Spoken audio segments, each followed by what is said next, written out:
Kunci Rumah Daud bukan cerita ritual yang disakralkan, yang hebat-hebat, yang apa namanya, romonya atau pendetanya pakai buntelan kayak lontong kayak di kelenteng itu saudara ya, kayak suhu di kelenteng. Bukan yang pakai yang salib yang gede-gede, bukan saudara. Ketika Yesus berkata kepadaku diberikan kunci dalam Wahyu 1, nanti ada lagi ya. Dia diberikan kunci, saudara. Mengapa orang yang punya kunci ini, lalu Yesus berkata, Petrus, ya di atas batu karang ini aku membangun jemaatku. Ya, dikatakan gereja itu diberi kunci. Maksudnya diberi kunci apa? Kunci apa? Shalom Aleichem, Baruch atah Adonai Eloheinu meleka olam. Diberkatilah engkau, Tuhan Yesus Raja semesta alam. Selanjutnya kita akan memasuki renungan firman Tuhan. Mohon untuk para lektor untuk segera mempersiapkan diri. Lektor kita yang bertugas untuk pagi ini adalah Ibu Nerliana dan Pak Kasianus Dino. Bu Nerliana nanti membacakan Yesaya 22. Saya ulang, Yesaya 22. Selanjutnya lektor berikutnya adalah Pak Kasianus Dino akan membacakan Wahyu 3. Wahyu 3. Itulah saudara lektor kita yang bertugas pada kesempatan ini. Selanjutnya mari kita mendengarkan pembacaan firman Tuhan dimulai dari lektor Ibu Nerliana. Yesaya 22 ayat 1 sampai 25, demikian firman Tuhan. Ucapan ilahi terhadap lembah penglihatan. Ada apa gerangan? Maka semua pendudukmu naik ke sotoh-sotoh rumah. Hai kota yang bersorak riuh dan ribut gembira. Hai negeri yang beria-ria. Orang-orangmu yang mati terbunuh bukanlah terbunuh oleh pedang, dan bukanlah gugur dalam peperangan. Semua panglimamu sama-sama melarikan diri. Mereka tertawan tanpa tembakan panah. Semua orang-orang kuatmu sama-sama tertawan, biarpun mereka sudah lari jauh-jauh. Sebab itu aku berkata, buanglah mukamu terhadap aku. Biarkanlah aku menangis dalam kepahitan. Janganlah mendesak aku, supaya aku terhibur mengenai kebinasaan putri bangsaku. Sebab Tuhan semesta alam telah menentukan suatu hari. Ia akan menggemparkan, menginjak-injak, dan mengacaukan orang di lembah penglihatan. Tembok akan dirombak, dan teriakan minta tolong sampai ke puncak gunung. Elam telah memasang tabung panah. Aram datang dengan pasukan berkereta dan berkuda. Dan Kir membuka sarung perisai. Maka lembah-lembahmu yang paling indah penuh dengan kereta, dan pasukan berkuda berbaris di hadapan pintu gerbang. Dan Yehuda kehilangan perlindungan. Pada waktu itu engkau memandang kepada perlengkapan senjata di gedung hutan. Kamu melihat bahwa memang sudah banyak sekali retak-retak tembok kota Daud, dan kamu mengumpulkan air kolam bawah. Kamu menghitung rumah-rumah di Yerusalem, dan kamu merobohkan rumah-rumah untuk meneguhkan tembok. Kamu membuat tempat pengumpulan air di antara kedua tembok itu untuk menampung air dari kolam yang lama. Tetapi kamu tidak memandang kepada Dia yang membuatnya, dan tidak melihat kepada Dia yang telah sejak dahulu membentuknya. Pada waktu itu, Tuhan Tuhan semesta alam menyuruh orang menangis dan meratap dengan menggundul kepala dan melilitkan kain kabung. Tetapi lihat,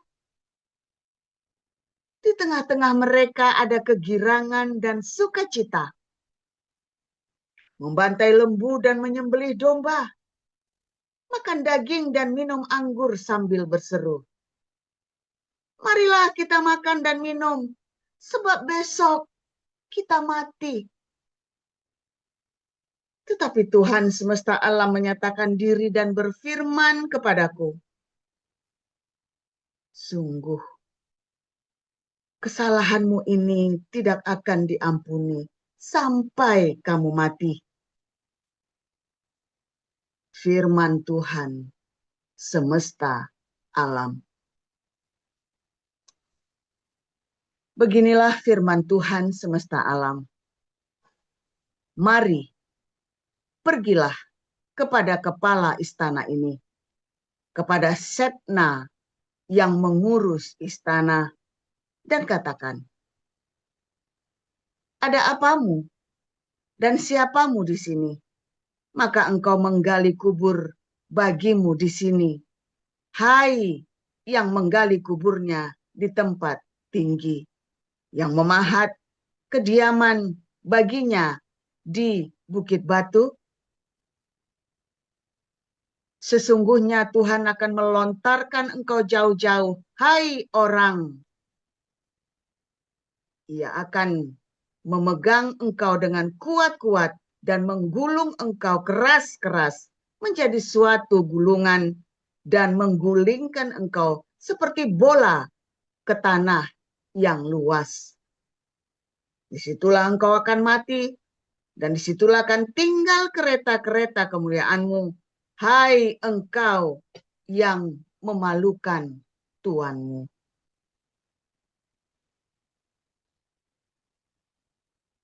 Aku akan melemparkan engkau dari jabatanmu, dan dari pangkatmu engkau akan dijatuhkan. Maka pada waktu itu aku akan memanggil hambaku, Elyakim bin Hilkia. Aku akan mengenakan jubahmu kepadanya, dan ikat pinggangmu akan kuikatkan kepadanya, dan kekuasaanmu akan kuberikan ke tangannya. Maka ia akan menjadi bapa bagi penduduk Yerusalem dan bagi kaum Yehuda. Aku akan menaruh kunci rumah Daud ke atas bahunya. Apabila ia membuka, tidak ada yang dapat menutup. Apabila ia menutup, tidak ada yang dapat membuka. Aku akan memberikan dia kedudukan yang teguh seperti gantungan yang dipasang kuat-kuat pada tembok yang kokoh. Maka ia akan menjadi kursi kemuliaan bagi kaum keluarganya. Dan padanya akan digantungkan segala tanggungan kaum keluarganya, tunas dan taruk, beserta segala perkakas yang kecil, dari piring pasu sampai periuk belanga.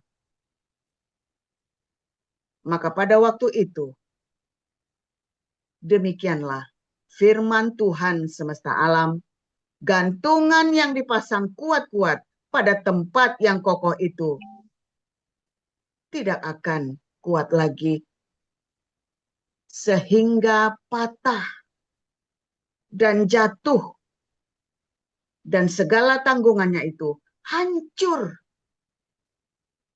sebab Tuhan telah mengatakannya. Demikian.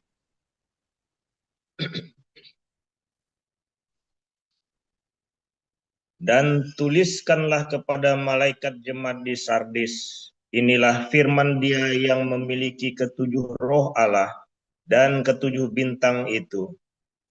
Aku tahu segala pekerjaanmu, engkau dikatakan hidup padahal engkau mati.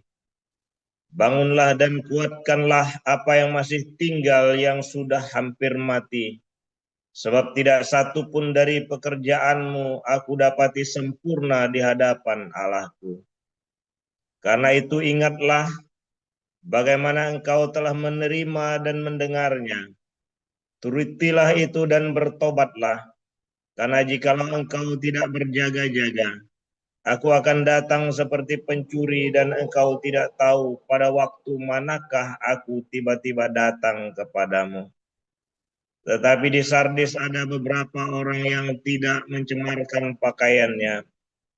Mereka akan berjalan dengan aku dalam pakaian putih karena mereka adalah layak untuk itu.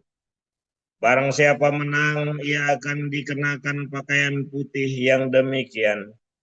Aku tidak akan menghapus namanya dari kitab kehidupan, melainkan aku akan mengaku namanya di hadapan Bapa-Ku dan di hadapan para malaikatnya. Siapa bertelinga hendaklah ia mendengarkan apa yang dikatakan Roh kepada jemaat-jemaat. Dan tuliskanlah kepada malaikat jemaat di Philadelphia. Inilah firman dari yang kudus, yang benar, yang memegang kunci Daud. Apabila ia membuka, tidak ada yang dapat menutup. Apabila ia menutup, tidak ada yang dapat membuka. Aku tahu segala pekerjaanmu. Lihatlah, aku telah membuka pintu bagimu yang tidak dapat ditutup oleh seorang pun. Aku tahu bahwa kekuatanmu tidak seberapa, namun engkau menuruti firmanku dan engkau tidak menyangkal namaku. Lihatlah beberapa orang dari jemaat iblis, yaitu mereka yang menyebut dirinya orang Yahudi, tetapi yang sebenarnya tidak demikian, melainkan berdusta, akan kuserahkan kepadamu. Sesungguhnya aku akan menyuruh mereka datang dan tersungkur di depan kakimu dan mengaku bahwa aku mengasihi engkau.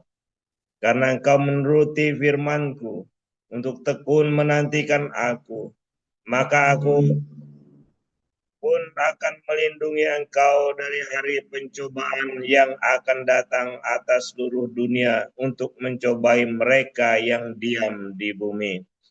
Aku datang segera, peganglah apa yang ada padamu, supaya tidak seorang pun mengambil mahkotamu.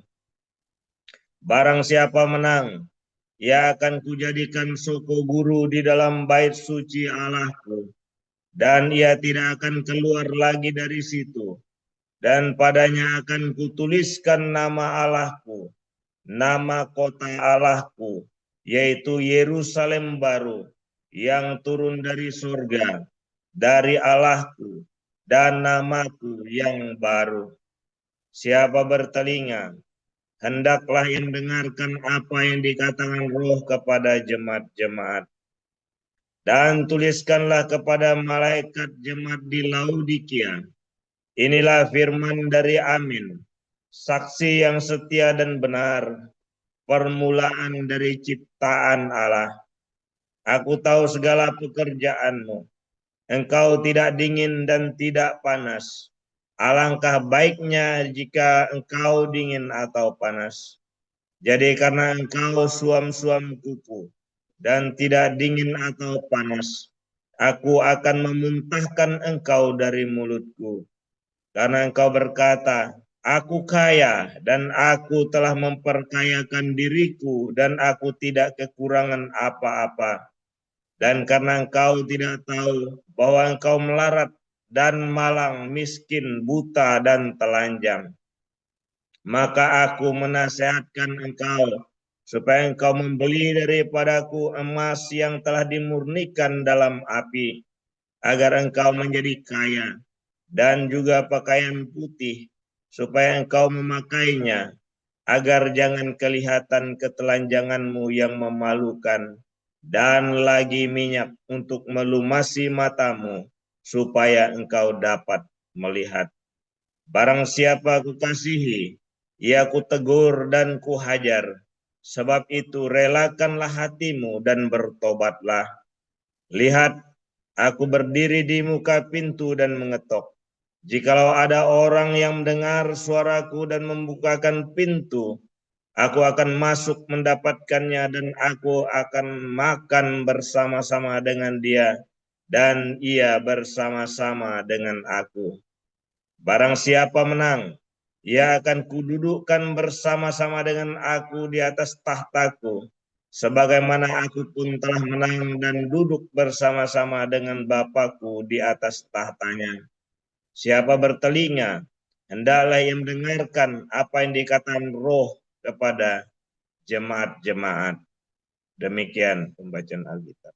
Terima kasih untuk para lektor telah membacakan firman Tuhan, Bu Nerliana dan Pak Kasihan Sudino. Selanjutnya kita akan mendengarkan renungan firman Tuhan yang akan dipersembahkan oleh Pastor Paul dengan tema Rahasia Kunci Rumah Daud. Silakan Pastor. Haleluya, firman Tuhan selalu baru setiap hari. Ketika kita menanti-nantikan Tuhan dengan penuh cinta, dengan penuh pengharapan. Saudara, kunci rumah Daud itu apa, saudara? Kunci rumah Daud, ya. Di dalam perjanjian baru, dalam Wahyu 3 tadi, dan di dalam Yesaya 22, kita baca kunci rumah Daud, saudara ya. Sebentar, ini yang terlalu dekat saya ya. Video setting. Appearance. Oke. Ini bagus ini. Oke. Loh, sama saja. Ya, kunci rumah Daud. Banyak orang ya sekarang ini berpikir bahwa kalau dia sudah menjadi Kristen, maka dia sudah selamat, selesai sudah, saudara ya. Mereka tidak pernah peduli dengan ayat ketika Yesus berkata, masuklah melalui pintu yang sempit itu. Ya, loh, kalau kamu sekali selamat sudah selamat, kamu Tuhan Yesus tidak akan berusaha masuk melalui pintu yang sempit itu. Maka Paulus tidak akan berkata, aku melatih diriku sedemikian rupa supaya jangan sampai aku memberitakan Injil aku sendiri ditolak. Ya, maka Petrus tidak akan berkata bahwa orang yang telah menderita penderitaan badani tidak berbuat dosa lagi. Waduh, semuanya tentang apa, saudara? Tentang penderitaan badani. Bukan penderitaan badani karena kamu maling ayam lalu dikebukin, bukan penderitaan badani karena kamu korupsi lalu kamu masuk penjara, bukan penderitaan badani kamu selingkuh lalu kamu dikebuki sama bini kamu, bukan, saudara. Penderitaan badani itu adalah penderitaan badani karena kamu tidak berdosa, kamu tidak bersalah, namun kamu tetap difitnah dan dianiaya. Itulah yang harus kamu tanggung. Kemarin ada pertanyaan yang bagus. Sangkal diri pikul salib itu apa, saudara? Apa yang dimaksud dengan sangkal diri pikul salib? Ya, retorika. Selama ini kita bicara kalau bilang sangkal diri pikul salib itu retorika. Ya, saudara ya. Terus semua bilang, oh kita ini sedang harus menyangkal diri pikul salib kita masing-masing ya, Pak Pendeta ya. Pendetanya saja nggak ngerti itu sangkal diri pikul salib itu apa. Enggak, saudara. Banyak kali kita tidak mengerti mengapa kita harus disebut pikul salib.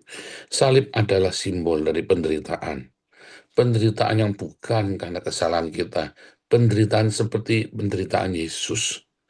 Ya, kamu sudah berbuat baik, namun kamu tetap dihajar, tetap difitnah, tetap disebut korup, disebut maling, padahal kamu sudah baik, padahal kamu sudah serahkan seluruh hartamu, seluruh hidupmu.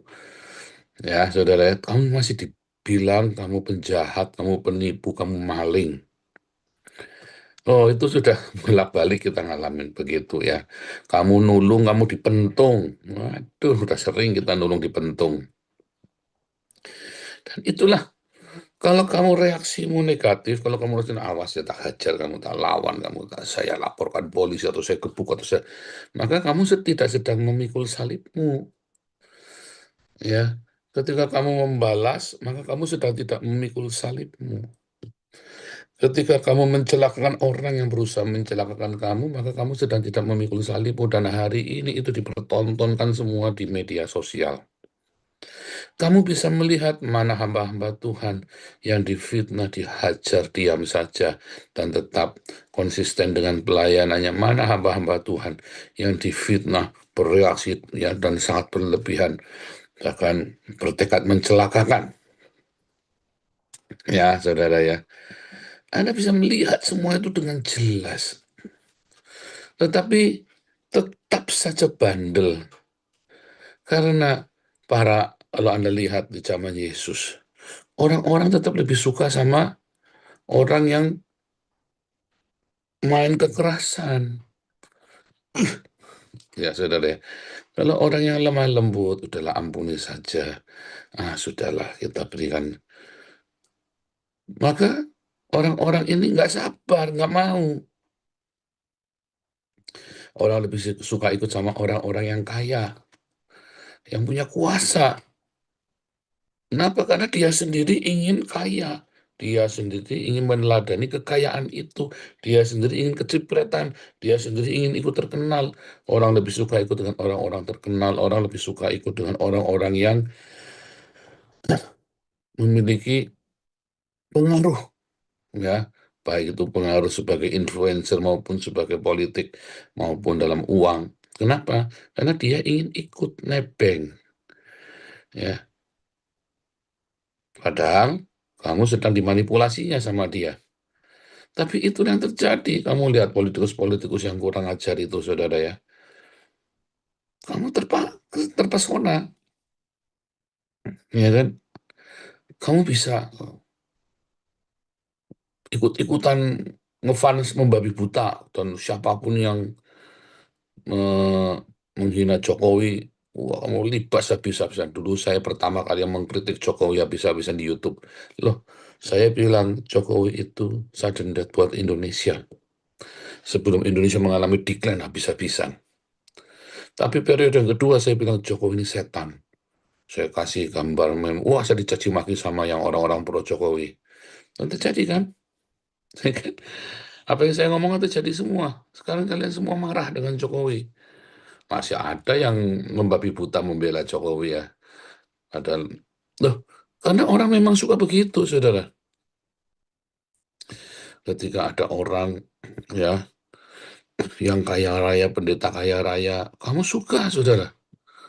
Suka itu padahal kamu kan tidak dapat uangnya, padahal uangnya juga dari kamu, dari sumbangan-sumbanganmu yang 50.000, yang 100.000 yang kamu dihina-hina sama pendeta ini. Ya kan 50.000 dikali 1.000 sudah 50 juta, saudara. Apalagi kasih gede-gede ya.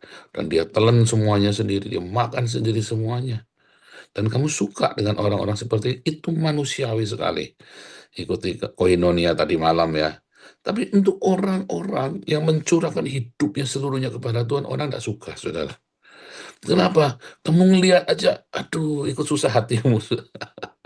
Kenapa? Karena hatimu masih ingin dengan daging. Hatimu masih ingin dengan pemuasan hawa nafsu. Sebenarnya kalau kamu lebih suka, kamu nyumbang ke, tadi kemarin sore ya, Priscilla Smith itu, ikuti koyono tadi malam ya, ada ibu yang tunanetra. Kalau kamu lebih suka menyumbang ke apologet atau pendeta terkenal daripada ke Ibu Priscilla Smith ini, sebenarnya kamu sudah bisa menilai loh, saudara. Sebenarnya hatimu itu ada di mana? Ya, kunci rumah Daud. Ya, kunci rumah Daud ya adalah sebuah kunci di mana di rumah Daud ada banyak makanan bagi orang miskin, saudara. Ya, kunci rumah Daud itu adalah kunci ya di mana banyak sekali orang-orang itu yang berdosa itu berkumpul di sana dan dididik, dibina untuk menjadi baik. Tapi bukan tempat untuk tempat untuk korupsi, bukan. Karena kunci rumah Daud, ketika kita bilang the house of David, di situ adanya kesederhanaan. Daud sendiri dia menari-nari dengan lenan putih, ya, menari-nari dengan lenan putih, saudara. Ketika para imam, ketika semua raja-raja jalan dalam kebesarannya, Daud dalam kesederhanaannya, dia menari-nari. dia memuji Tuhan, menyembah Tuhan. Kunci rumah Daud bukan cerita ritual yang disakralkan, yang hebat-hebat, yang apa namanya, romonya atau pendetanya pakai buntelan kayak lontong, kayak di kelenteng itu, saudara ya, kayak suhu di kelenteng. Bukan yang pakai yang salib yang gede-gede, bukan, saudara. House of David, di mana rakyat jelata bersama dengan raja dan para imam bersama-sama, ya, dengan duduk sama rendah, ya, mereka memuji Tuhan dalam kesederhanaan dan mereka makan sampai kenyang. Itulah yang disebut dengan kunci rumah Daud. Dan ketika Yesus berkata kepadaku, diberikan kunci, dalam Wahyu 1 nanti ada lagi ya. Dia diberikan kunci, saudara. Mengapa orang yang punya kunci ini, lalu Yesus berkata, Petrus, ya, di atas batu karang ini aku membangun jemaatku. Ya, dikatakan gereja itu diberi kunci. Maksudnya diberi kunci apa? Kunci apa? Orang-orang bukan kunci yang gede-gede ya. Juru kuncinya gereja Santo Petrus. Inilah juru kunci. Bukan itu, saudara. Yang dimaksud kunci itu House of David, ya. Kunci dari rumah Daud adalah di mana kamu memuji Tuhan di dalam kepolosanmu, saudara. Bukan di dalam ritualmu yang megah, bukan di dalam segala kehebatan, kegagahanmu, di dalam segala, ya, yang seakan-akan kamu membuat dirimu sakral, membuat dirimu sakral. Padahal yang namanya sakral itu hatimu, saudara. Kunci rumah Daud adalah yang sakral hatimu. Lalu orang menghiasi dirinya, mengira dia sudah berpakaian, padahal kamu miskin, melarat, buta, telanjang. Kamu hanya bisa berpakaian jubah yang indah, bukan secara fisik. Itulah sebabnya saya selalu pakai kaos, saudara. Live apa segala macam, kecuali kita lagi koinonia, saya pakai jas yang pun jas bekas. Ya, saya hampir tidak pernah beli jas baru. Kayaknya belum pernah. Sekali saja kemarin dibelikan waktu di California, saya pergi dibelikan seorang ibu ya, saudara ya. Saya, Marcel, sama Pak David, kita diberikan 3 jas. Kalau enggak saya juga nggak mau, itu pun dipaksa ya, saudara ya. Dipaksa beli. Saya bilang, aduh janganlah, kita pakai yang murah-murah saja. Ada obrolan, maksa, jadi ya udah saya ambil 3. Jangan cuma saya ya, kasih Pak David sama Marcel juga. Kenapa? Bukan saya tidak mau pakai pakaian baru ya, kadang-kadang saya beli pakaian baru. Tapi yang dimaksud, saya mau jadi teladan Anda. Yang namanya datang kepada Tuhan itu dengan kesederhanaan. Dan saya mencontohkan kepada Anda, saya miskin, tapi saya memperkaya banyak orang. Ya, rumah kami, apa yang kita punya semua, apa yang Tuhan percayakan, pastori, gereja, rumah, adalah tempat kita, kalian semua boleh datang. Ada makan di sini, kita makan sama-sama. Itulah kunci rumah Daud, saudara. Kita berbagi. Gereja bukan tempat yang megah, tapi kemegahan itu ada di hatimu. Ketika banyak orang-orang miskin itu yang diberi makan. Ketika banyak orang susah yang kita tolong. Ini Indonesia bakal ruwet sekali, saudara. Indonesia bakal ruwet sekali. Kita, Anda dan saya, gereja harus siap. Bersiap apa? Bersiap menolong. Harus bersiap menolong. Persiapkan Anda yang punya uang banyak. Jangan takut, saudara. Menabur sekuat tenaga. Siap-siap untuk, ya, makanya kita sungguh-sungguh jaga. Ya, laporan keuangan itu sekarang makin rapi, saudara ya. Makin rapi, makin transparan, Anda bisa makin mengakses, bisa kapan saja Anda lihat. Supaya apa? Supaya ketika kamu menabur, kamu diberkati, saudara. Karena transparan, uangnya itu tidak dipakai, tidak diselewengkan kemana-mana. Benar-benar untuk orang miskin, dan tentu saja para aktivis kita ya, karena kan tetap butuh makan dong, ya kan harus kasih gaji. Kan gratisan dulu ya si Al yang suami itu kan pelayanan gratisan maunya dia, saudara. Enak aja kamu. Nah itu tuh jahat hatinya, saudara. Orang pelayan udah dibayar, jangan memberangus lembu yang sedang mengirik. Emang Tuhan memperhatikan lembu? Enggak kan? Maksudnya orang kalau bekerja kita mesti bayar. Ya, saudara ya. Jangan aji mumpung itu loh, saudara. Walaupun kamu lagi ya seadanya, tapi jangan kamu biasakan apa-apa tuh maunya gratisan. Itulah sebabnya kita berusaha, ya saudara ya, mengadakannya. Kalau nggak ada, ya kita ngomong nggak ada ya, ini kita pas-pasan semuanya. Nah, uang-uang yang kita kumpulkan itu dipakai untuk mensejahterakan jemaat. Itulah sebabnya kita selalu punya satu pedoman dari Alkitab. There is no poor among us. Nggak boleh ada yang miskin di tengah kita. Nggak boleh ada yang sampai nggak punya makanan di rumah. Nggak boleh sampai kamu tidur di pinggir jalan karena kamu nggak punya rumah kontrakan. Nggak ada yang boleh kamu sampai anakmu putus sekolah. There is no poor among us. Itu tanggung jawab kita, saudara. Itulah kunci rumah Daud. Banyak pendeta nggak ngerti kunci rumah Daud ini. Itulah kunci rumah Daud. Kamu amatin, saudara. Itulah cerita tentang bagaimana di rumah Daud selalu ada makanan. Di rumah Daud selalu ada kebersahajaan. Ya, bukan kemewahan, saudara ya. Rumahnya Salomo mewah. Tapi kan dihancurkan Tuhan. Rumahnya Daud, makanya yang pada akhir zaman dalam Kisah Rasul 3 ayat 17 atau 21, saya lupa ya. Aku akan membangun rumah Daud, the house of David, yang telah roboh. Ya, aku akan membangun kemah Daud yang telah roboh, the house of David. Di akhir zaman yang dibangun Tuhan bukan bangunan yang megah mewah. Di akhir zaman yang dibangun adalah jemaat yang mau saling berbagi, jemaat yang mau saling mensupport satu sama lain, yang hidupnya sederhana, yang mau menolong. Makanya seperti Ibu Priska kemarin, Priska kemarin ya, itu yang Tuhan mau bangun. Dan orang-orang seperti itulah yang dipakai Tuhan untuk memenangkan dunia ini. Bukan pendeta-pendeta dengan jam Rolex-nya, dengan mobil mewahnya, dengan segala gelimang hartanya. Justru itu musuhnya Tuhan, saudara. Itulah musuhnya Tuhan. Pak, masa pendeta nggak boleh kaya? Nggak boleh.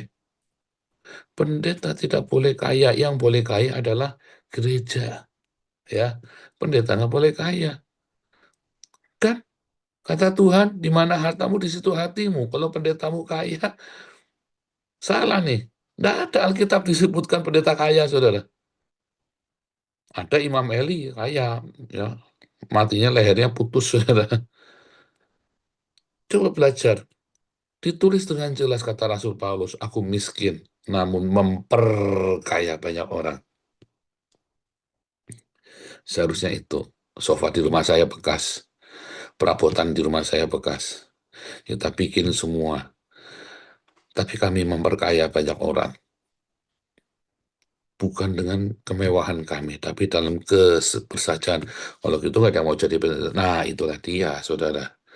Kalau kamu belum siap dengan itu, sebaiknya jangan gelari dirimu dengan pendeta, pastor, dan segala macam tetek bengek. Kalau kamu masih ingin bergaya hidup mewah, sebaiknya kamu jangan bergelar yang itu. Kamu nanti jadi menyesatkan. Udahlah, kamu jadi orang biasa saja, jadi pengusaha saja. Tapi kalau kamu sudah bilang mau jadi hamba Tuhan, kamu harus sudah siap bergaya hidup yang sederhana. Ya, itu sudah aturannya. Jualah segala milikmu, bagikan kepada siapa, saudara? Pada orang miskin, ikutlah aku. Tapi kan ini beda, saudara. Di tempat ini kamu diajarin untuk hidup sederhana. Sama seperti saya hidup, Anda harus bangga. Ya, karena saya hidup dengan sederhana. Anda harus bangga. Karena saya memberi contoh kepada Anda. Bukan dengan kemewahan, tapi dengan kesederhanaan.